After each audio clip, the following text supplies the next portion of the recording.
virtual field trip to dairy farm in Lancaster County, Pennsylvania.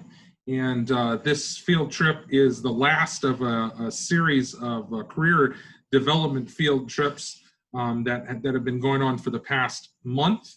And if you're interested in seeing any of the recorded videos or the recorded field trips from the past month, or from all the way back to the very first virtual field trip I did was, I believe, March 27th. So if you're interested in seeing any of those, feel free to go to our website, and all of the field trips are listed on our website. Our website's lucas.osu.edu/VR. It's lucas.osu.edu/VR.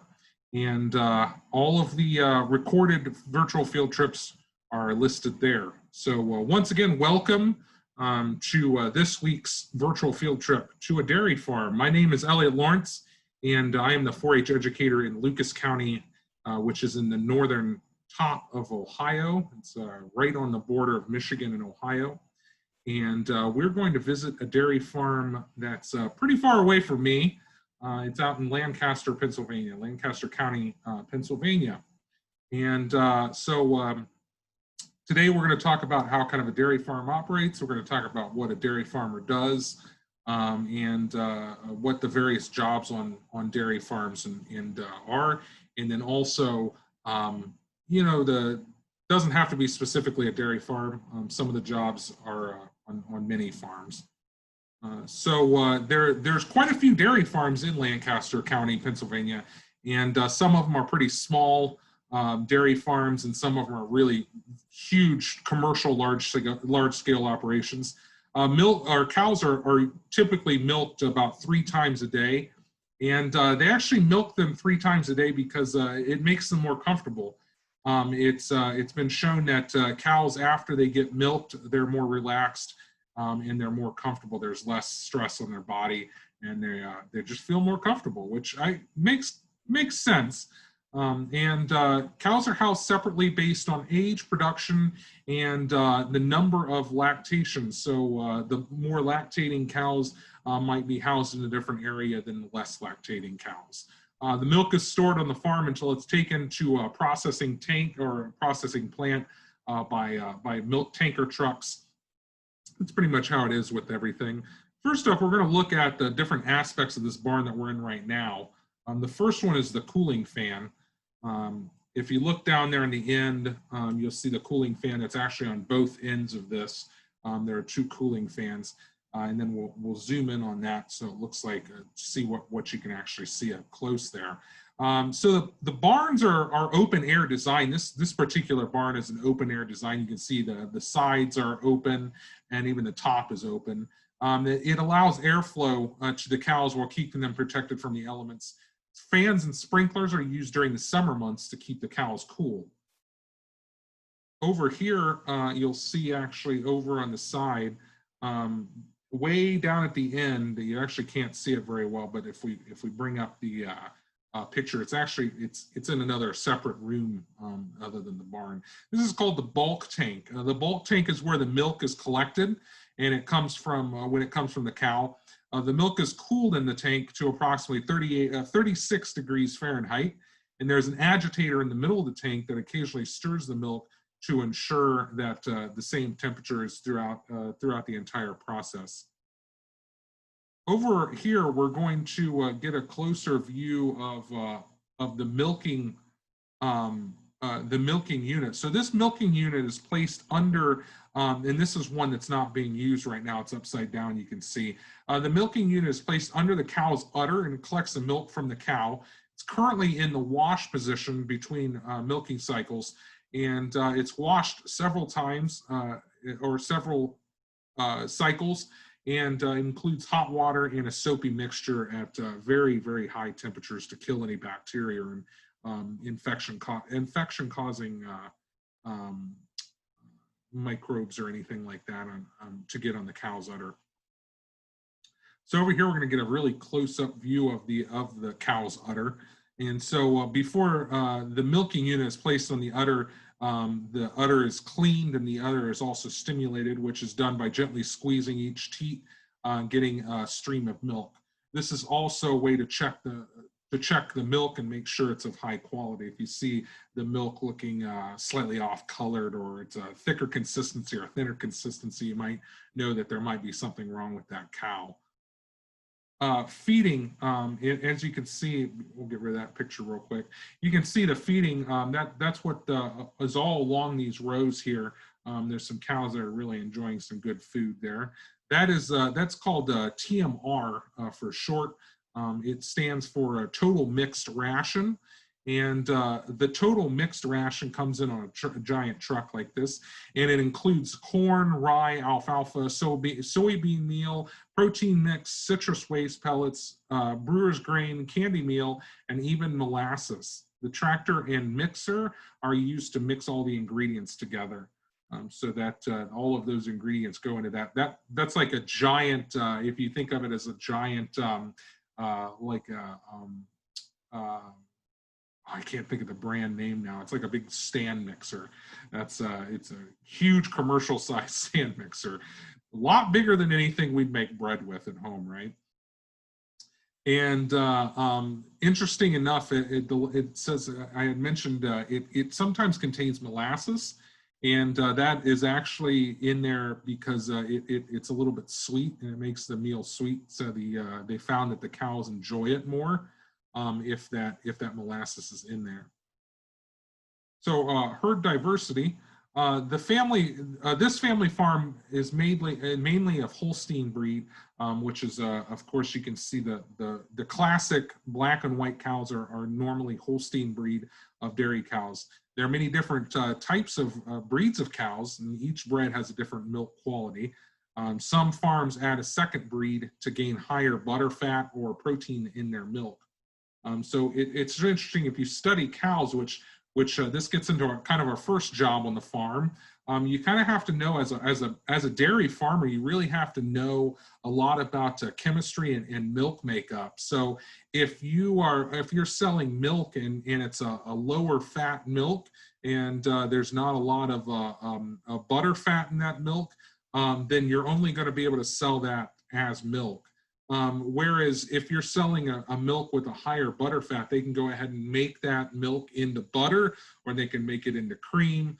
They go ahead and make it into ice cream, half and half, whipped cream, all that kind of stuff. And so if you start out with one species, and you know that one species produces this very specific type of milk, then a lot of times dairy farmers will diversify their species of cows. So you might see a farm that has all black and white cows, or you might drive by and see a farm that has mostly black and white cows, and there might be a few Jersey cows, which are the brown cows. Or you might see a farm that has a whole bunch of Jersey cows, whole bunch of brown cows, and then there are a few black and white cows mixed in with that. And that's why, because those cows produce a different type of milk. And so in order to diversify the milk product that dairy farm is producing, they're going to diversify the type of cow that they have on that dairy farm. Now, contrary to popular belief, this is always a running joke, but if we have any kids in the audience today, you might think to yourself, is that where chocolate milk comes from? Is brown cows? No, it's definitely not. They just add chocolate to white milk. Brown cows produce white milk, unfortunately. But it's always a good running joke whenever you see brown cows out in the field. I always like to tell people, oh, it's a field full of chocolate milk. But it's really not a field full of chocolate milk. Over here, we're going to kind of talk about identifying the cows, and this is another task that farmers have to do regularly anytime they get new cows in, or new cows are born, or they get new cows in. So this is what you can see on the hanging off of the ear. It's kind of like a classy earring for the cow. That is an ID tag. And so each ID tag has identification number on it. As you can see, that first one there says 7668. That is the number of that cow. When there's a lot of us might have pets at home, and those pets might have names. On a dairy farm, a lot of times if there's a few hundred cows, you normally don't name the cows. And so by those ID tags, that's how you identify what cow it is. And with the ID tags, you have to keep those. Another job that a farmer does, you have to keep really good track of those. Because if one were to get sick and one were to maybe die, then you need to know which cow that was. And so with that ID tag, you'll have record of when those treatments were, when they got any sort of vaccine or anything like that. If a cow dies, you don't know what cow it is, and you don't know where that cow's been, what kind of treatment record that cow has had, if that cow has passed it on to any of the other cows. So it's really a method of keeping track of what cows are where and what cows get what kind of treatments. And also how much milk the cow produces really tells you how much feed they need, what kind of feed they need, what that kind of milk is. Once again, if you go to test the udder and it's not coming out very well, you have to know what animal and keep record of that. Farmers have to keep really good records of everything that they have, because the other thing, when you go to sell that milk, the milk producer, the factory that actually creates the milk that we drink, they're going to want to know, and they're going to want to see the proof that you have all these records, because all the records mean that you're going to have a quality item. You're going to have a quality product.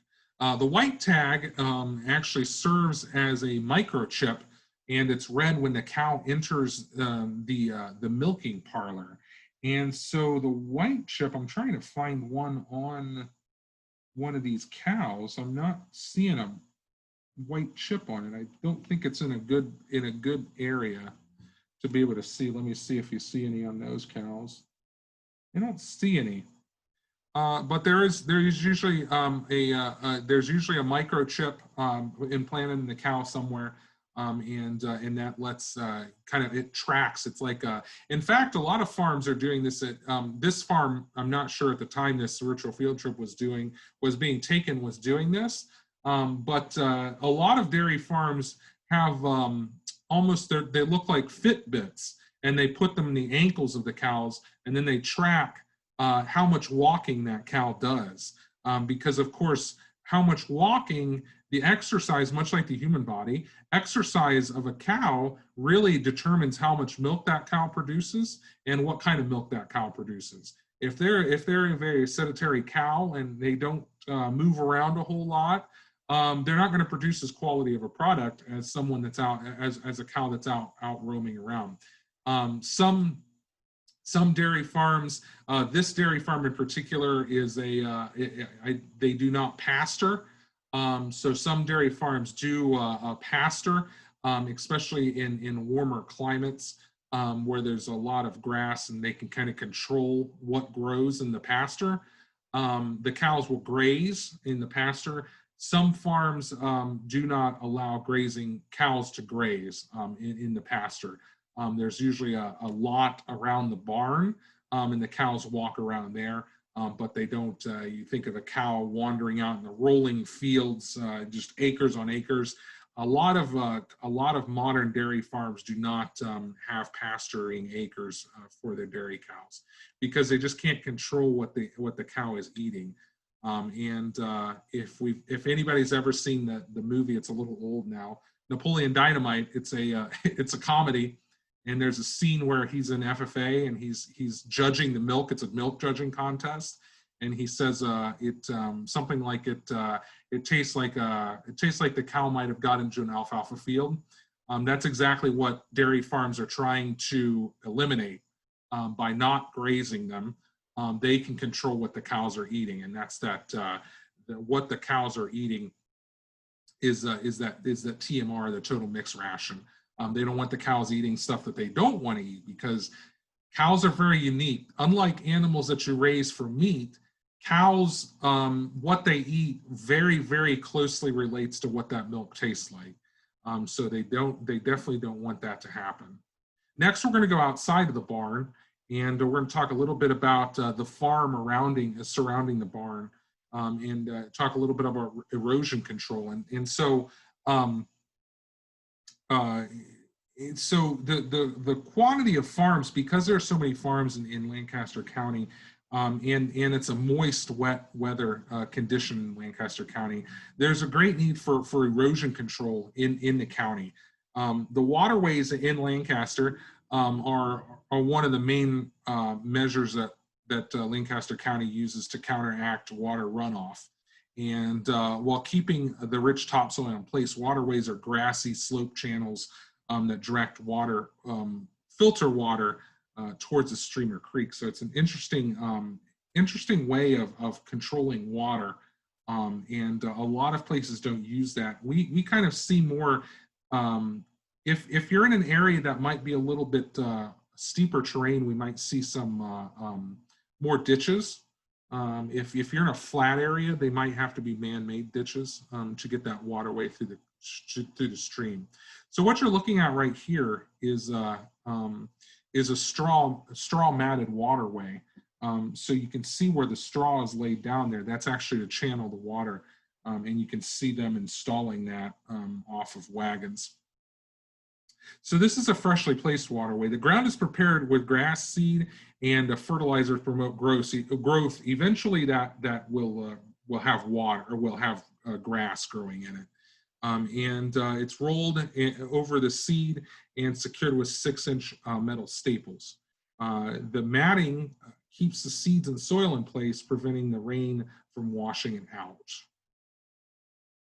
So another way that you can control where water goes is through rocks. So these rocks are created, are used to create a rock chute at the top of the waterway once the grass is rising, or thriving, sorry. The rocks slow down water runoff and filter. They also filter the water as it goes through. Large debris from the grass doesn't get through because of those large rocks in the filtering process. In order to be successful, a mix of large and small rocks have to be used. Over here, we have what's called a riparian buffer.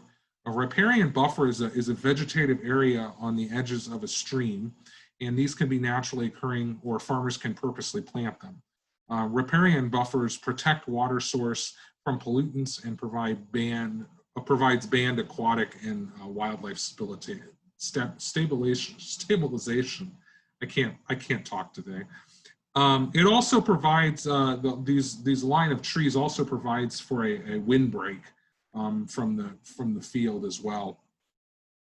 And Lancaster County, much like Northwest Ohio, where I'm at, it's not very hilly. There's not a lot of hills, so most of the farmland is flat. So there's no hills to block the wind. You have to plant trees. Creating natural windbreakers, such as a line of trees, will help slow down the wind without destroying natural land. So over in the distance, over on the other side of this is actually a cornfield. So this is the cornfield where this waterway is located, is being prepared to grow corn for the season. Corn in Lancaster County is a top crop, as it's used for animal feed, dairy cows, and both grain and silage as a produce. So you might be thinking to yourself, why do we have to worry about erosion control? This is something that, as a farmer, you would have to really be concerned about because you can't see it very well because of the trees, because of where the trees are. But over here, actually, I don't think it's in this shot. I think it's down where you can kind of see that excavation equipment. There's a creek behind there. And so what this whole process is trying to do, and then of course you can see the farm up there. What this whole process is trying to do is to eliminate runoff from that farm. So a byproduct of the farm, obviously when it rains, it's going to take anything that's on that farm, whether it's chemicals, it's feed, it's manure, it's animal urine, anything like that. It's going to take that, and the water is going to flow down to its nearest stream, and then that stream is going to flow down to its nearest river, and this whole process happens. Well, if you're in Northwest Ohio, we all know that one of the biggest problems of Lake Erie is the algae bloom problem. One of the problems that the reason why algae bloom exists is because of runoff coming from not only farms, but also from commercial areas and runoff from private homes, fertilizing private homes. And so if you create these channels in your field, which a lot of farmers are now starting to do because of this runoff problem everywhere, if you create these channels in the field, then you're going to eliminate some of that runoff. This is going to filter out. By the time it actually gets to the creek, it's going to filter off a lot of that runoff, a lot of that water. So the bad things that farms produce, which a lot of times you really can't help a lot when you're producing it, those bad things can be eliminated or partially eliminated, and it's going to create a cleaner water. And then, of course, that's going to get to the waterways, and eventually, like I said, if you're in Northwest Ohio, it's going to get to Lake Erie. So that's why erosion control is important in farming. It's something that's we talked about chemistry so far, and now we're talking about biology. We're talking about some physics. There's a lot of different things that go into play when you're a farmer. Environmental things too is hugely important. Now we're going to look at one of my favorite parts of a farm, not only the animals, of course. I do love the animals. But another part of another favorite part are the implements or the farm equipment that's used. This farm uses different types of tractors and implements to get the work done. Makes our lives easier, right? Makes the farmers' lives easier. Before all of this equipment was invented, it was very strenuous, and we didn't. Unfortunately, we couldn't have mega huge farms, and so the price of everything would go up because the quantity that the farmers were producing was low. Now that we're able to have this equipment, the price can go, they can produce a lot more, and the price of the item for consumers can go down. So an implement is something that's being pulled behind the tractor. There are many different types of tractors for the job, and whatever job needs to be done, there's the good farm will have that tractor there ready to go for the specific job. Looks like this farm is a John Deere supporter. If you know any farmers, they've got their very specific type of tractor that they always like. You've got in Ohio, it's mostly you've got International Harvester, or you've got or Case IH, or John Deere. Usually are the two biggest ones. And if you talk to a farmer, do not drive a Case IH tractor onto a John Deere farm, right? Or don't drive a John Deere onto a Case IH farm. So first up, we're going to see the loader tractor. This has got a couple spikes on the front. It looks like a medieval piece of machinery. That's actually for round bales and for bales of hay, which of course is used for feeding animals. And it does things that humans can't do. As a human, we can't really pick up a giant round bale and move it places. Before these implements came into effect, you would have to have a smaller bale. Now you can have larger bales, and larger bales mean that you can get more animals fed off of one bale. Over beside at the end down there, we have down here on the end, you can see the front of it there, and we'll get a close-up picture of it. We can see the manure spreader, and so this is a liquid manure spreader, and it's used to transport and spread liquid manures on the field. Many farms collect the manure from the animals and use it as fertilizer for the crops in the field at a rate according to nutrient management plan, which is something else. Of course, you have to, aside from planning the wellness of your animals, you have to have a nutrient management plan. Make sure that you get the right nutrients on the crops if you're a crop farmer as well. This particular spreader, it's like a Hooley, is a 5,000 gallons of manure. That's a lot of manure. That's a lot of stink. Beside in the middle there, you get an overall picture real quick. That's a corn planter.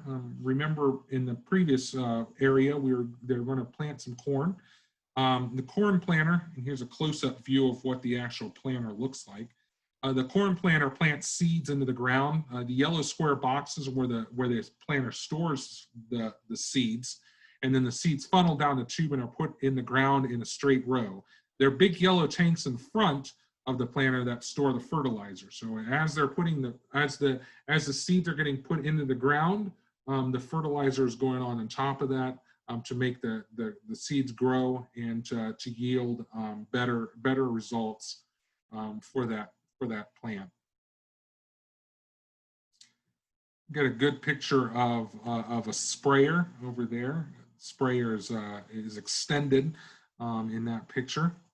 And so the sprayer does exactly what it says. It sprays fertilizer, and the sprayed fertilizer, of course, improves the quality of the soil, and it makes the plants grow. It makes the crops grow better. When plants and crops grow, there's a better certainty that a lot of people, you hear the word fertilizer, chemical fertilizer, and people get afraid of that. It's safe. Obviously, it's not safe for if you were to drink it, or even if you're getting into close contact with it. It might not be safe, but it's safe for use on fields. And if there were no fertilizer available, it'd be really hard for farmers to grow plants at the rate that they grow them now. And so, of course, when we grow lesser crops, then the price goes up, and then the price of whatever we buy that uses those crops, which is a lot of stuff, pretty much everything uses some sort of crop, that price is going to go up too. So there's this real ebb and flow in farming that you have to deal with as a farmer. Economics is another part of being a farmer that is you really have to follow. You have to follow trends of seed prices. You have to follow trends of any commodities prices, anything like that. And you have to really you have to follow general trends of prices of goods, of any kind of good, because most likely that whatever you're farming is going to go into play with that. So there are two nozzles on the end of this sprayer, and it goes out, and it's about 60 feet long. This sprayer is about 60 feet long, and it gets the whole field fertilized in a very short amount of time. Depending on the field, just a few swipes, and you can have it fertilized in a short amount of time. Next up, we have over here, we have the solid manure spreader, side profile there, and there's a little bit of a front profile. And so solid manure spreader is, of course, exactly what you think of. It's different compared to the liquid manure spreader. A tractor loads the manure into the large bucket, and then the spreader then distributes the manure onto the field. So if you've ever seen one of these, it's kind of like I wish I had a good picture of the back end. It's like it's almost like a corkscrew, and as it spins, it picks up manure and it throws it out the back. And so that's what the solid manure spreader looks like. This is very common. You see quite a few of those around in fields quite a bit. This farm in particular also has a fairly nice greenhouse operation going. Greenhouses are used to start the growing process of many plants and specialty crops. And so this farm actually starts the growing process in the greenhouse because it's a controlled environment. And it's cheaper to buy seeds that are unstarted and start them yourself, and then they can be planted into the ground. These plants either grow in a greenhouse for their entire life or until they're ready to be planted in the field. Greenhouses are extremely beneficial to the agricultural industry as they expand the growing season by allowing farmers to continue growing throughout the entire year. Greenhouses have the ability to be used outside of agricultural regions, and even some on rooftops. And so the whole point of a greenhouse is it's a controlled environment. And so you can control how much heat goes in, how much heat goes out. You can control airflow. You can control watering. So it could be the dead of winter, and your greenhouse can be a perfect, balmy 75 degrees with 95-degree humidity, and really plants that like that type of weather will be able to grow in that greenhouse. Ventilation is hugely important to all greenhouses. You'll see the inside here. You can see the top of the ventilation as it goes through the whole thing.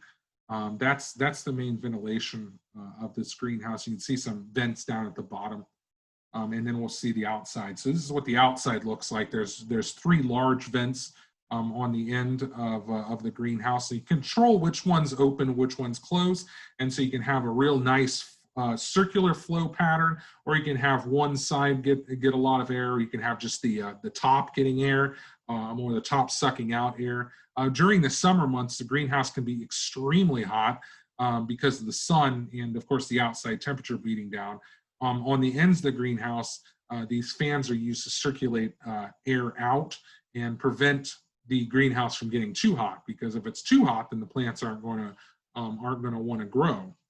So in the wintertime, over in the other end, in the wintertime, there's actually heaters. So we'll see, I don't know if you can see one hanging down. You can kind of see one hanging down at the very end. Here's a close-up picture of one. So this, in the winter and spring and fall, the outside temperatures be too cold for plants. And so, of course, the heater keeps a constant, stable temperature, and it allows for optimal growing rates. This allows the plants to be growing outside of their normal growing season. So here's a mixing table. It's down at the end as well, kind of right there in the middle, actually. And so this is what the mixing table looks like. The dry potting soil mix is purchased in large bags, and before it can be used in planting, water needs to be added to it. When water is introduced, it needs to be mixed evenly. And once the soil is nicely moistened, and then it can be added, then it can be used for plants and flowers.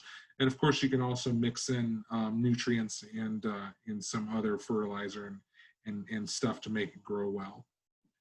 So there's also a pretty nice watering system in this greenhouse.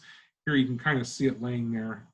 It's a close up. This one's just obviously just a regular garden hose, and plants in the greenhouses are actually kept on raised tables. They're not planted in the ground. They're on raised tables. And being above the ground, the roots of the plants can grow better, and the pots can drain easier than what natural conditions and what they would be planted in the ground. Plants are watered every day as needed using a hose. Some greenhouses also have a watering system built in that kind of sprays down on the plants. Using a hose is honestly a little bit of a better option because you can really get close to what you need to water. So if this bed of plants didn't need water that much, and this bed does, you had something coming from the top, it's going to be really hard to focus on this one little small area. So watering with the hose is actually a little bit better. So they also hang plants. Some plants, need to be hung to grow, and that's what they market them as. Hanging plants in special pots so they can be hung on rails above the rest of the plants. This is done so the entire space of the greenhouse is utilized. Also, the plants in the greenhouse are rotated, and they all receive the amount of sunlight and grow evenly, so they can grow evenly. So there's all of this area here that has, the tables and where all of these plants are growing, and they thought, well, why not utilize the space up above? We can grow these plants in pots, and we can hang the pots up from the ceiling. So that's really the reason why hanging pots became popular, is maximize growing in greenhouses. And now, of course, everyone has hanging pots, out on their front porch. One of my favorite hanging plants is the giant Boston fern. That's huge, and it kind of hangs down over the plant. I really like those plants. But that's kind of why a lot of those drooping plants got started, because they have to hang in order to grow more than what they can. They can only grow as much as what the hanging allows. Next, we're going to go outside again, and we're going to talk a little bit about another aspect, another kind of a byproduct of farming, and this is landscaping and garden mulch. So this family farm provides topsoil and wood-based mulch products to Lancaster County. The business recycles a large amount of lumber by shredding trees and retired wooden construction materials to create organic ground cover. It's used for landscaping and gardening purposes. These natural mulch products are used to control weeds while adding a high level of nutrients to the soil as they decompose.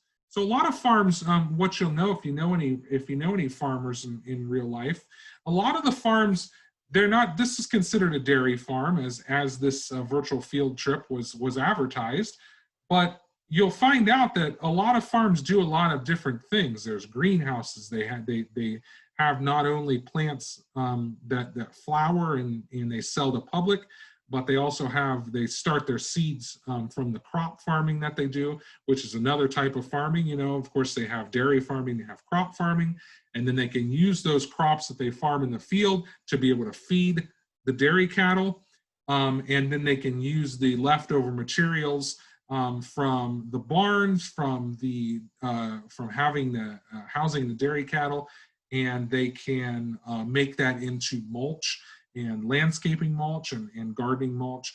And so there's a lot of different things that these farms do. A lot of farms do excavating during the off season. They might do, I know some farmers that do a tiling, that install field tile. So there's a lot of times farms don't do just one thing throughout the entire year. And that's really to subsidize the amount of money that they get. Because if you're living on an income as a farmer, you're going to have to do a lot to be able to actually be able to make a living being a farmer. So we're looking at one pretty cool tool. This is a tub grinder. And so if you think of, I wish I'd see the inside of it, but it's a big round tub, and it has this grinding auger inside of it. So you can put stuff in it. And so what's going to happen is, and I think there's a picture of one somewhere. Maybe it's in another shot. They're going to have a front end loader, and they're going to put a bunch of wood and a bunch of wood byproduct and all that kind of stuff in this tub grinder. And it's going to grind it all up. It's going to go in this chute, and then it's going to go into this machine here, which we'll talk about later. So over here, though, over here is a process mulch material. So the excavator is putting raw mulch material in the shredder, and it can be broken down and recycled into mulch. The pile is processed mulch material below the elevator, which is scooped up with a payloader and dumped in the tub grinder to be broken down even further. So the raw mulch material back there in the back is just, as you can see, just pieces of lumber. Some of it's building lumber, some of it's trees, tree parts, and all that stuff gets ground up.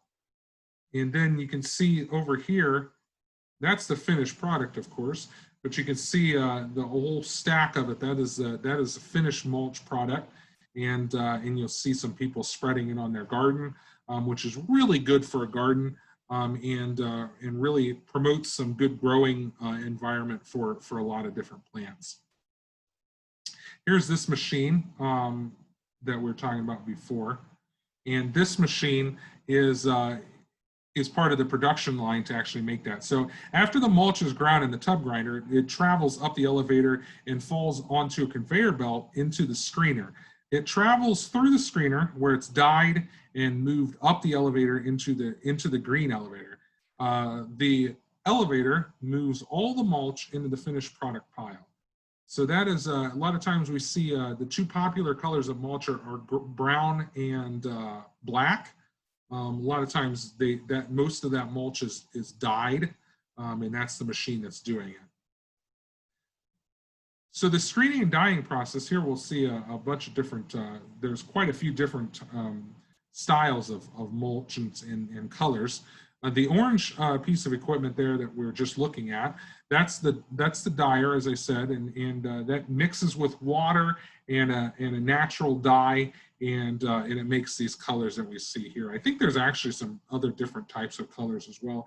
This particular company only does these 6. So we have they also do, this company also does wholesale landscape, and they're doing, you can see those trucks loaded with all of that mulch.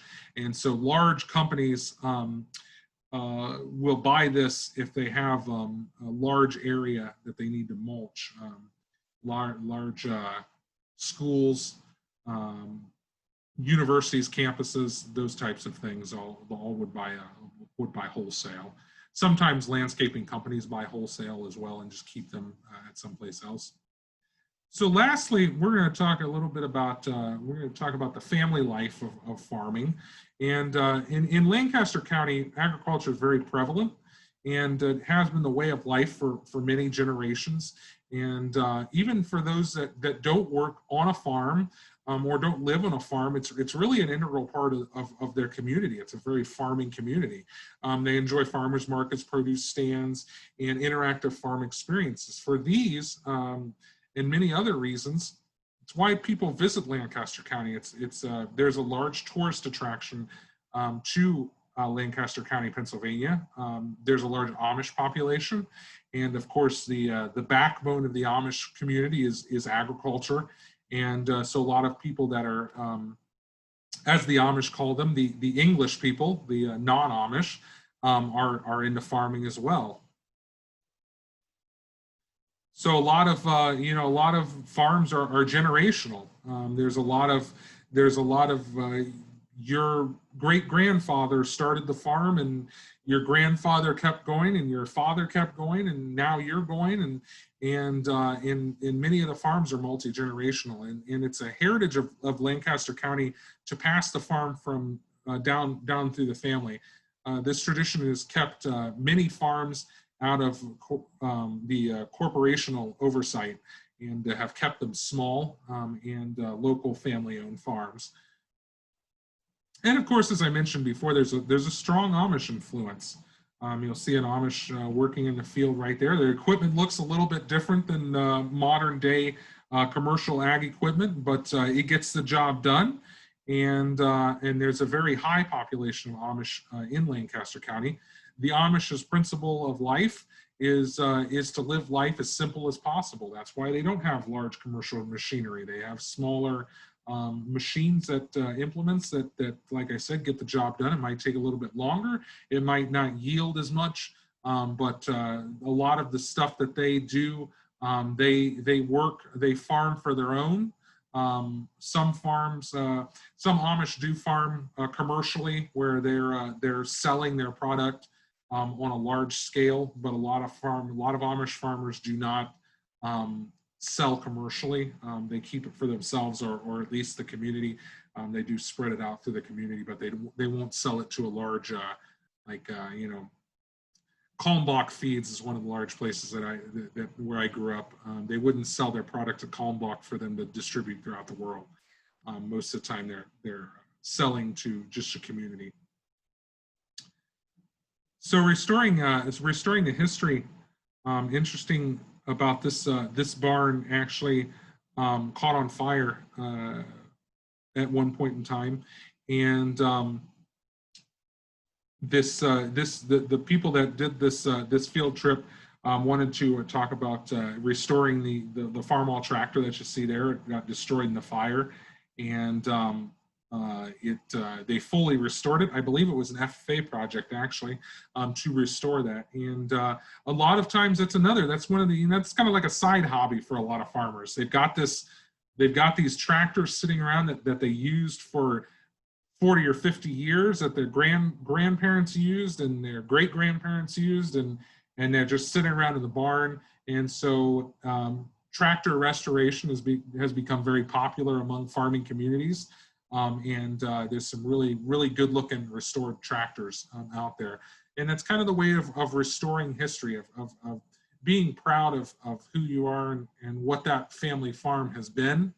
and really to, and also it's a good hobby to get into. So this farm also, because it has a greenhouse and it has some smaller gardens among also the other larger parts that they farm, they have a small roadside stand. This is very popular in Lancaster County. This happens a lot.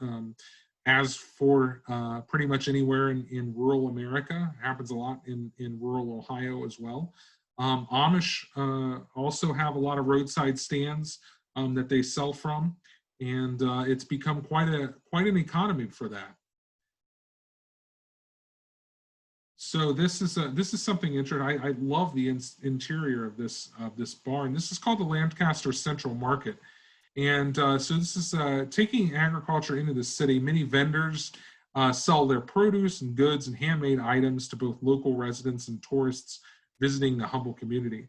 Open weekly year-round. Many people make this a local hotspot their regular routine when they visit Lancaster County. I just love the interior of that barn. And of course, as I said, this field trip was made by FFA students, and so they did give a little shout out to the National FFA Association. This is a national student-run organization, focuses on agriculture through premier leadership, personal growth, and career success. Many members have an array of opportunities through ag education and hands-on experience. Serving in and out of the Blue Jacket, members cultivate their way to a brighter future. And I'd like to say that 4-H is along the same lines. We're not always 100% agricultural based. We are the largest youth organization in the world, and we do focus a lot on agriculture. There's over 200 projects available for youth to take in 4-H, though. A little bit of a different program than what FFA is.